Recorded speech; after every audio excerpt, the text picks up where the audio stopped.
These days, we are going to be starting with a crackdown on cell phones in Ontario schools. You hear about this story? Oh, for it.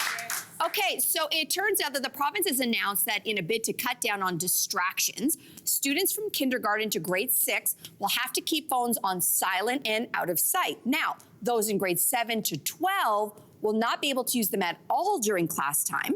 Students caught breaking these rules will have their devices taken away, and repeat violations could lead to suspension.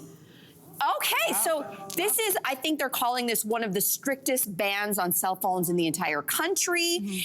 So is this a realistic way to combat what we know is an issue in schools, which is distraction? Right. I mean, it's a first step, right? Like, you wanted to applaud, right? So, like, I think have a moment do something, right? I mean, we actually just recently faced sort of this. My son turns 11 this week, and one of his gift requests was, he didn't ask for a cell phone, but he did ask for a smartwatch.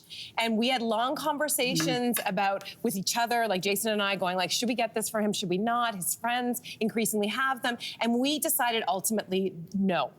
We decided not to because we've heard all of the news about the way in which social media is rewiring their brains. It's a distraction. And we just want to stave that off as long as possible. Yeah. Right. So, you know, the rest of his life can turn into Yes, it's true. Yeah, right? But actually, speaking of that, though, like, again, like, it's a first step, but, like, what are they going to do? Like, about watches as well as cell phones. Text everywhere. Right? Yeah. I didn't even think about that. Okay, you guys are looking at me? Oh, you know, as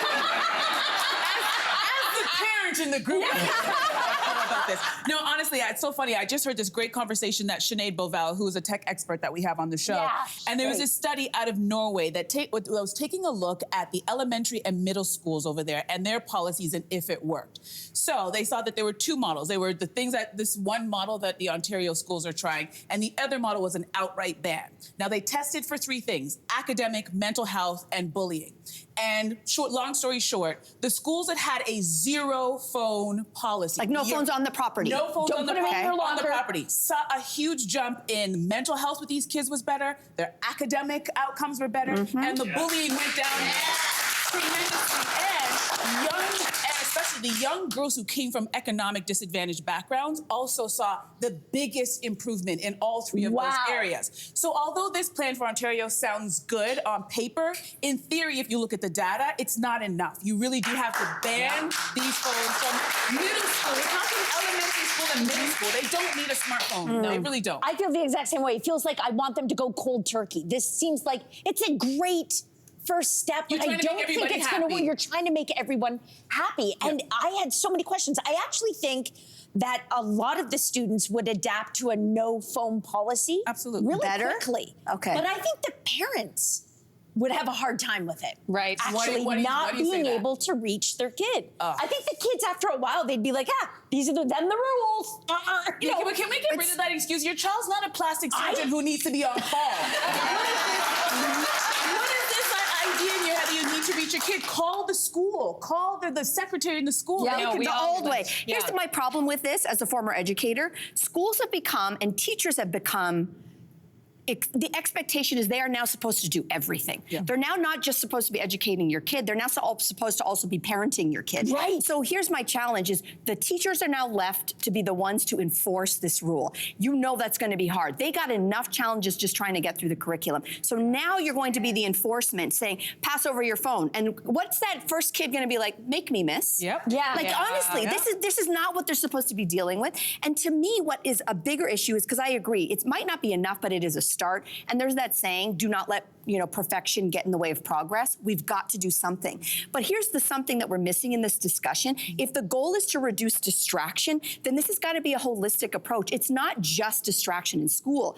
Phone addiction that is gripping our children has also gripped us.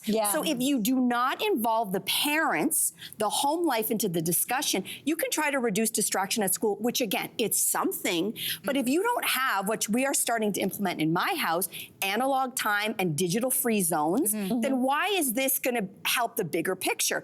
The phone addiction issue is something as adults we're grappling with. So this is now a societal issue with how do we break up all of us with our phones or have a healthy relationship. So this is a start. The only thing I'm going to gripe with this is, in addition to this announcement, the education minister, Stephen Lecce, today also announced they're cracking down on smoking and vaping in schools. Great, right? We love that.